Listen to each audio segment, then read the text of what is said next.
Bismillahirrahmanirrahim. Assalamualaikum warahmatullahi wabarakatuh. Waalaikumsalam warahmatullahi wabarakatuh. Selamat berjumpa lagi sahabat Risma. Nah, untuk hari ini, untuk materi kita kali ini, sharingnya kita berdua. Kebetulan hari ini hari Minggu, dan seperti biasa kalau hari Minggu pagi kita selalu gerak jalan dari Pelangi ke Jalan Anyar nih. Kebetulan di sela-sela perjalanan kita menemukan view yang bagus nih. Jadi gak ada salahnya kalau hari ini kita putuskan untuk syuting bersama saja ya sahabat-sahabat. Apa kabar semuanya? Semoga semuanya sehat ya. Yang saya dengar kena COVID, semoga hari ini sudah sehat semuanya. Dan terus semangat, terus berolahraga, jaga imun tubuh supaya kita bisa tetap sehat ya. Oke, di sebelah saya sudah ada Kang Ferry. Semuanya tahu ya. Dan tema kita kali ini adalah kita akan membahas tentang manajemen konflik. Manajemen konflik. Tapi karena kita gak bawa materi lewat PowerPoint, saya ambil beberapa pertanyaan dari teman-teman yang masuk dan nanti kita jawabnya bisa bareng-bareng ya sahabat ya. Oke, yang pertama nih ada teman-teman yang nanyain, Teh Ayu kan katanya wanita karir nih, bekerja.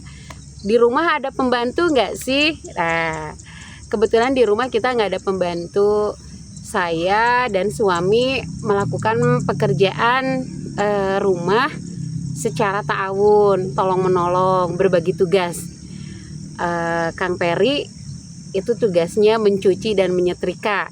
Sementara pekerjaan yang lain seperti memasak, membersihkan rumah dan sebagainya, itu urusan saya. Kita berbagi. Terus gimana ngebagi waktunya Teh Ayu? Teh Ayu kan full day school nih, harus berangkat pagi-pagi sekali dan pulang sore. Saya siasati dengan bangun lebih awal. Biasanya saya bangun lebih awal. Jam 3 saya sudah bangun. Saya sempatkan dulu sholat tahajud. Kemudian habis itu saya nyiapin sarapan. Jadi ketika berangkat sekolah itu sarapan sudah tersedia. Bahkan gitu pulang ya. dari masjid ya. Bahkan Abi pulang dari masjid sudah bisa makan, sudah bisa sarapan pagi. Dan kita tidak dibiasakan untuk membeli sarapan ya Bi. Iya. Tambahan. Ya benar apa yang dikatakan oleh Teh Ayu atau istri saya bahwa tiap hari memang nomor satu ya kita harus lebih awal bangun. Tentu saja seorang istri seperti orang tua kita dulu, mereka cenderung lebih awal. Ada yang jam 2 dulu, ibu saya seperti itu, nenek saya juga seperti itu, jam 2 udah pada bangun. Aktivitas ya sholat, kemudian masak atau cuci piring yang masih ada bekas cuci piring Bekas sisa malam bisa dilakukan sambil masak. Nah, diusahakan targetan sholat subuh ngong adan, masakan udah beres gitu. Iya. 70% udah beres lah. Jadi pas saya pulang sholat subuh ya udah tinggal geduk. Kalau lagi semangat pengen ngaji, kalau enggak langsung hajar aja gitu. Iya. Begitu ya. Kemudian yang kedua, Kang Peri suka bantu kerjaan rumah nggak Teh Ayu? Suka, seperti yang kita bilang tadi. Kang Peri, kita bagi-bagi tugas ya. Kang Peri tugasnya adalah mencuci dan menyetrika. Jadwalnya Bi, mencuci? Kalau untuk mencuci kita jangan tiap hari, minimal 2 hari sekali. Dan 2 hari itu untuk keluarga anak 3 itu saya pikir udah lebih dari cukup lah. Kalau telat aja sehari 3 hari, numpuk. Ya? Itu 2 hari aja udah 2 jolang gede. Saya harus ngerendam gitu. 2 jolang gede saya rendam. Nih kebetulan nih ya, sekarang kan musim kemarau. Nah di rumah saya ini air tuh sangat kurang, makanya resiko saya ketika musim kemarau saya harus nyuci dengan tangan. Saya tidak menggunakan mesin. Karena kalau pakai mesin cuci airnya harus banyak. Air harus melimpah kan, itu kunci mesin cuci itu, dia harus punya stok air yang melimpah. Sementara di rumah saya di Pelangi kemarau udah aja. Saya lebih baik ya kita harus berkorban lah. wayahna we seperti masa lalu belum punya mesin cuci. Digesrek. Gesrek 2 jolang juga normal aja. Enggak, mesin cuci juga digesrek, cuman nggak terlalu inilah, Gak terlalu nggak terlalu repot ya. repot. Cuman nah kalau balik lagi seperti dulu digesrek ya hampir semua pakaian dalam termasuk, terutama itu harus Bersihnya maksimal. sabun Iya. kolek aja agak boros. Itu terus kedua Nyetrika, untuk nyetrika, jadwalnya seminggu sekali lah. Hasil cucian itu kan dalam seminggu bisa 2-3 kali nyuci nih. Nah, setiap hari Sabtu, malam Minggu atau hari Minggunya saya manfaatin untuk menyetrika. Tentu saja kalau bicara tumpukan ya bayangin aja berarti berapa jolang gitu. Menggunung, tapi biasa aja standar. Kalau kita lakukan secara terus menerus istiqomah biasa aja kok, nggak kelihatan wow ini banyak, enggak.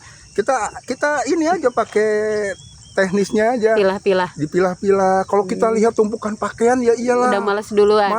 Coba pilah, ini pakaian dalam sebelah sini, ini pakaian anak saya nomor 1 ini, pakaian saya ini, pakaian istri ini. Sekarang kerjain dulu punya saya dulu yang kelihatan banyak, atau punya istri mah saya akhirkan karena pakaiannya kan tahu sendiri.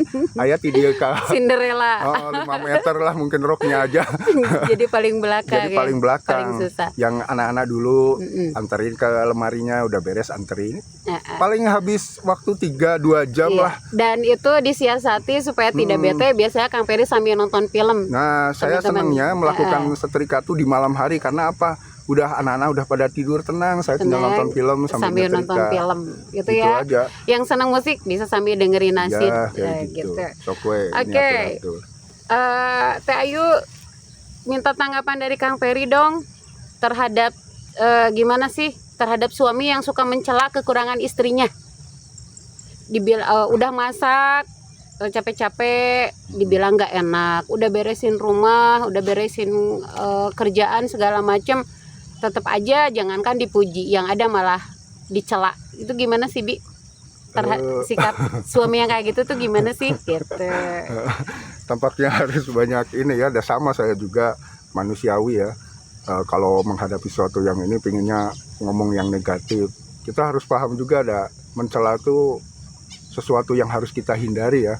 Al-Quran banyak memerintahkan untuk itu. Ustadz kayak Ustadz Hidayat tuh bagus nasihatnya tentang hal cela-mencela. Nah, kalau ini terjadi pada rumah tangga, aduh itu mah tampaknya harus lebih serius lagi lah. Memperbaiki dirinya, saling nasihat menasihati, memperbanyak ilmu juga, terutama tentang akhlak, tentang dalil-dalil tentang cela-mencela itu harus diketahui dulu deh sama pasangan tersebut, entah itu istri, entah itu suami. Silakan aja dulu, kaji dulu hal itu sambil sedikit-sedikit kita praktekin. Saya pikir maaf ya, pasangannya sendiri pasti punya kekurangan ya. Saya terus terang aja ya, maaf ya, saya ini bukan tipe suami yang romantis. Mungkin kalian bisa tanya ke istri. Orang biasa pasangan suami istri suka ngasih hadiah atau apa. Saya suka ngasih bunga, enggak, dia sendiri yang beli bunga. Enggak, saya memang bukan tipe romantis. Saya sedang berusaha keras, saya pribadi yang sedang berusaha keras untuk menghindari dari kata-kata celaan gitu, mencela makanan, mencela masakan. Dan alhamdulillah sejauh ini kita lihat Rasulullah kalau tidak suka dengan sesuatu dia diamin, tapi tanpa nunjukkan wajah juga. Dan itu bagian dari akhlak loh, nunjukin wajah kita yang mesem itu akhlaknya kayaknya perlu di ini. Jadi tidak suka tinggalin tapi wajahnya tetap normal gitu, tetap ya wajah ceria ya cerialah gitu, tidak perlu berubah wajah. Simple aja gitu. Janganlah hargailah sama seperti kita ya. Sama seperti kita enggan untuk dicela kan, kadang kita dicela juga suka ngamuk ya. Dan nanti lambat laun juga masakan yang ini berubah nanti juga seiring berubah dengan belajar pasti ada perubahan. Kemudian juga ini Bi, terutama ini untuk urusan fisik nih. Kalau para suami itu kan kalau suaminya kerjanya di luar, banyak bertemu dengan orang, terutama perempuan-perempuan gitu, dia kan lihat di kantornya teman-teman kerjanya tuh cantik-cantik, menor-menor gitu kan, sementara begitu pulang ke rumah istrinya tuh kusut masai karena abis kerja mungkin kan kecapean atau apa, jadi dia tuh suka komplain gitu Bi, ih kok kamu dandan dong, kamu facial dong atau apalah, kamu kok makin sini kelihatan makin tua atau apalah, nggak kelihatan seger. Nah itu gimana sih Bi kalau ada cowok kayak gitu? Kalau untuk menjelasin sebenarnya saya bukan tipe orang yang suka saya lebih senang interaktif ya, kalau bisa mah ngobrol gini langsung. Kalau lewat media seperti ini saya agak repot juga, tapi intinya mah yang harus dihindari pasangan suami istri adalah membandingkan. Nah itu yang harus benar-benar dihindari. Kalau tidak ingin membuka pintu perang itu jauhi istilah membandingkan antara pasangan kita dengan yang lain. Terus kalau apa ya dah, ini mah bukan urusan yang, maaf ya, tidak penting-penting amat ngurusin. Kita udah rumah tangga, udah bukan hitungan bulan, kita udah hitungan tahun. Masa sih untuk kayak gitu aja sampai harus menyakiti perasaan pasangannya? Nggak perlulah. Memang sih kita harus hormati selera teman-teman juga nya, atau siapapun ya, termasuk saya. Kita harus saling menghormati. Mungkin senang dengan selera istrinya berdandan, terserah, tapi please dah jangan berlebihan lah ya, biasa aja, standar. Kalau memang ada istri atau suami yang terlalu kucel, nasihatilah secara wajar lah, nggak perlu jadi masuk wilayah konflik lah. Sebisa mungkin jangan masuk wilayah konflik. Gimana cara nasihatinya? Nasihatilah dengan baik-baik, yang tidak menyakiti gitu. Dan ini memang bukan hal yang mudah, tapi tentu saja ya intinya jangan bawa perasaan kita gitu. Sebelnya kita lihat pasangan yang amburadul, nggak perlu dibawa dengan emosi lah, biasa aja gitu. Toh kita sudah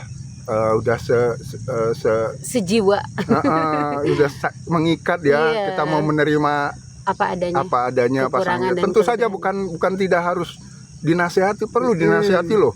Kalau yang ketinggalan kucel wayah nawe perlu Rasulullah ngajak suka yang indah, Allah suka yang indah. Apalagi kita punya ada rezeki, ya kenapa enggak kita coba berpenampilan lebih menarik pasangan gitu. Enggak ini, cuman tetap sekali lagi jangan masukin ke wilayah konflik lah, berlebihan ya. Nasihati secara candaan aja lah, nggak perlu sampai harus bikin sakit hati salah satu pasangan ya. Udah ya, lebih asiknya kalau kita ngobrol langsung sih. Insya Allah nanti ya kita agendakan kita berbagi ya. Langsung, sama ya? Saya aja sama, kadang suka berpikir istri saya sama, kadang lihat penampilan saya yang cuek sering komplain. Udah ya, saya juga nggak terlalu ditelan juga sih, tapi tentu saja saya harus evaluasi. Saya manusiawi banget kalau kita ingin tampil lebih mantap, kan itu hal yang wajar, cuman jangan berlebihan. Terakhir, bagaimana sih Teh Ayu dan Kang Peri menyelesaikan konflik? Kalau kita bukan berarti nggak pernah ada konflik, pasti selalu ada konflik sih ya, kalau untuk namanya juga berumah tangga. Tapi kunci yang pertama dan menjadi solusi adalah komunikasi. Kalau kita selalu mengkomunikasikan, jadi jangan sungkan-sungkan kalau kita misalnya ada ganjalan di hati terhadap pasangan, komunikasikan. Siapa tahu pasangan kita itu tidak pernah tahu kalau kita tuh lagi nggak enak dengan hal yang dilakukan oleh pasangan kita. Komunikasikan. Gimana caranya? Biasanya kalau kita komunikasikannya di tempat tidur ya Bi. Nah jadi jangan sampai komunikasikan depan anak-anak, atau komunikasikan sedang dalam situasi pekerjaan, jangan. Jadi relax. Biasanya yang kita adalah di kasur. Nah yang terbaik biasanya solusi adalah di tempat tidur. Komunikasikan, sampaikan saja apa yang menjadi ganjalan kita. Nah, dan selesaikan juga malam itu juga. Jadi jangan sampai berlarut-larut, apalagi sampai berhari-hari. Ya maksimal 3 hari. Jangan sampai pisah tempat tidur dulu gitu tanpa komunikasi. Kemudian juga jangan sampai pabaud-baud dulu gitu ya kan.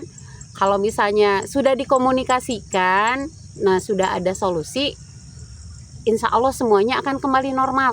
Karena gak enak loh kalau kita bertemu setiap hari dalam kondisi konflik, Dah, belum tuh. selesai, gak nyaman, mau masakin juga gak ridho, mau ngelayanin juga gak mood, dingin. Nah kayak gitu. Jadi kuncinya adalah komunikasi. Tambahan Bi? Untuk suami nih, tampaknya perlu dengar nasihat. Saya suka merhatikan paling urusannya sebenarnya nggak berat, masih urusan dunia, itu urusan konflik di rumah tangga tuh. Kalau urusan dunia udahlah, bagi laki-laki tampaknya harus sering banyak mengalah, sabar, itu pintu surga tuh banyak yang manggil nanti. Sabar, mengalah, udahlah, jangan terlalu ini. Kita tahu sendiri kan sejarah gimana seorang Umar bin Khattab yang orangnya tegas,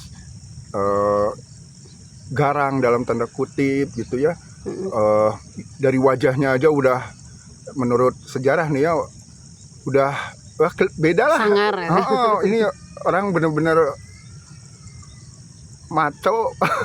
Tapi ketika beliau ditanya tentang ada yang ngadu, ketika beliau jadi khalifah ada yang ngadu, kalau nggak salah ini ya, sirahnya seperti itu, tentang seorang suami yang diperlakukan, ya intinya mah punya istri cerewet gitu. Apa yang harus saya lakukan? Umar jawabannya simpel aja, ya tidak harus, ya terima aja kalau istri cerewet. Banyak nasihati, banyak kritikan, banyak ngatur, ya lakukan aja apa yang bisa kamu lakukan, terus terima, jangan dilawan dengan kata-kata lagi, apalagi naudzubillah dengan kekerasan. Terima aja, udah biarin aja. Toh dia, kata Umar bin Khattab, dia yang nyuci baju saya, dia yang nyiapin makanan saya. Peluang saya untuk ngelawan tuh gak ada gitu. Masya Allah, itu seorang Umar, beliau sendiri bingung cara menangani istrinya yang cerewet, karena tidak punya pintu satupun untuk melawannya, saking banyaknya kebaikan yang telah dilakukan oleh istri Umar bin Khattab. Saking itu seorang Umar loh, yang kita tahu pribadinya seperti apa. Ketika menghadapi istri yang cerewet, ya banyak mengalah gitu, banyak mengalah aja.